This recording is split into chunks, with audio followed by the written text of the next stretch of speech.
क्या आपने कभी सोचा है कि जिस सोने को आप अपनी तिजोरी में सबसे सुरक्षित मानते हैं, असल में उसी सोने के अंदर एक ऐसा राक्षस बैठा है जो आपके पूरे परिवार को अंदर ही अंदर खोखला कर रहा है। आज के समय में जैसे ही किसी घर में बहुत सारा पैसा या सोना आता है, अचानक सगे भाइयों में दुश्मनी क्यों हो जाती है? घर में भयानक बीमारियां, कोर्ट कचहरी और क्लेश क्यों बढ़ने लगते हैं? असल में इसके पीछे 5000 साल पुराना एक खौफनाक रहस्य है। आइए समझते हैं राइस स्टोरीज के साथ। दरअसल बात तब की है जब भगवान श्री कृष्ण धरती छोड़कर वैकुंठ लौट चुके थे। महाभारत के बाद अर्जुन के पोते चक्रवर्ती सम्राट परीक्षित का राज था। एक दिन राजा ने देखा कि एक भयानक राक्षस एक गाय और बैल को बेरहमी से पीट रहा है, जो असल में धर्म और पृथ्वी का रूप थे।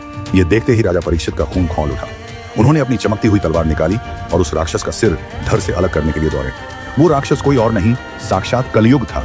तलवार देखते ही कलयुग डर के मारे कांपने लगा और राजा के पैरों में गिरकर गिड़गिड़ाते हुए जान की भीख मांगने लगा। एक दयालु क्षत्रिय होने के नाते राजा ने उसे जीवन दान दे दिया, लेकिन अपने राज्य से बाहर जाने का आदेश दिया। तब कलयुग ने रोते हुए कहा, महाराज, पूरी धरती पर आपका राज है, मैं कहाँ जाऊं? तब राजा ने उसे 4 जगहें दी, जहाँ जुआ खेला जाता हो, जहाँ शराब पी जाती हो, जहाँ हिंसा होती हो और जहाँ झूठ बोला जाता हो। लेकिन कलयुग बहुत चालाक था। उसने कहा, महाराज, ये जगहें तो बहुत गंदी हैं, मुझे कोई एक अच्छी जगह भी दीजिए।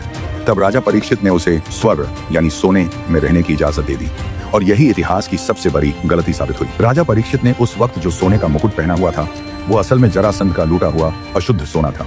कलयुग तुरंत एक सूक्ष्म रूप लेकर राजा के मुकुट में घुस गया। मुकुट में घुसते ही राजा की मति भ्रष्ट हो गई।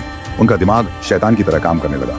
उसी भ्रष्ट दिमाग के साथ उन्होंने एक तपस्या कर रहे ऋषि का अपमान किया और उनके गले में मरा हुआ सांप डाल दिया, जिसके कारण उन्हें 7 दिन के अंदर तक्षक नाग द्वारा डसे जाने और भयानक मौत का श्राप मिला। इसीलिए गरुड़ पुराण और भागवत महापुराण में साफ लिखा है कि जो दौलत या सोना बेईमानी, लालच या छल से कमाया जाता है, उस सोने में साक्षात कलयुग का वास होता है, जो धीरे धीरे पूरे वंश का नाश कर देता है।